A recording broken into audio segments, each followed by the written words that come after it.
Stories from different cultures reveal that people are more alike than they are different, and how fundamentally similar we are as human beings.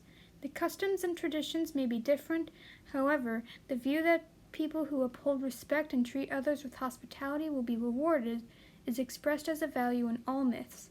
West African, Greek, and Norse cultures, although being at least 3,000 kilometers away from each other, share the common value of treating others with respect and hospitality in their myths.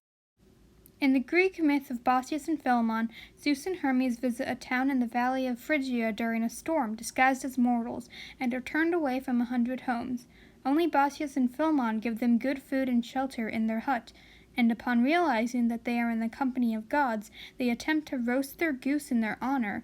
Zeus and Hermes interject, revealing their true forms, turning the town into a lake and their house into a golden temple, and granting Bacchus and Philemon a wish.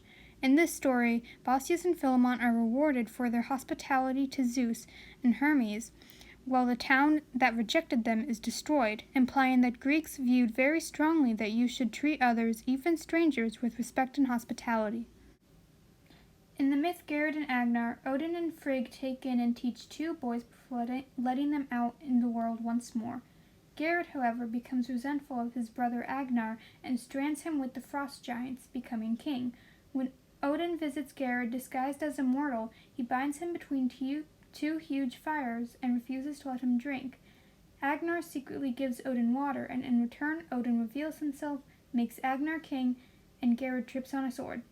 Although Garrett and Agnar were both favored by the gods, Garrett's treatment of Odin and his crimes against the laws of hospitality led to his downfall, while Agnar's kindness to Odin led to his reward of kingship. This signals as to the significance of hospitality in Norse culture. Anansi's story from West Africa is different from other myths in the fact that Anansi is in the wrong. Anansi, jealous of Chameleon's fertile fields, uses trickery to steal Chameleon's fields from him by relying on the fact that Chameleon makes no footprint. However, God assists Chameleon by tricking Anansi with a beautiful cloak made from vines and flies in an unfillable pit.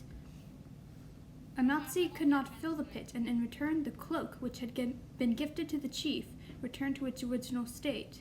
The chief, outraged, not only made Anansi return Chameleon's property, but give Chameleon his own property as well.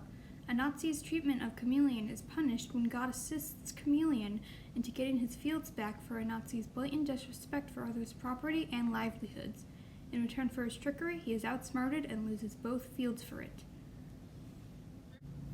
Even though all of these myths come from different parts of the world, the commonality of people receiving reward for respect and good hospitality and punished for disrespecting others is present throughout these stories. Although expectations on how to treat others can vary, one thing these cultures can agree on is that treating others, even strangers, with kindness is rewarding. To live in a society, people must uphold an unspoken social contract of trust. When groups of people live together, they need to be able to get along with one another to ensure their safety and happiness. In all civilizations, one needs to trust that their neighbor won't cause them harm for peace and prosperity to be achieved, and the easiest way to accomplish that is to treat those around you with respect.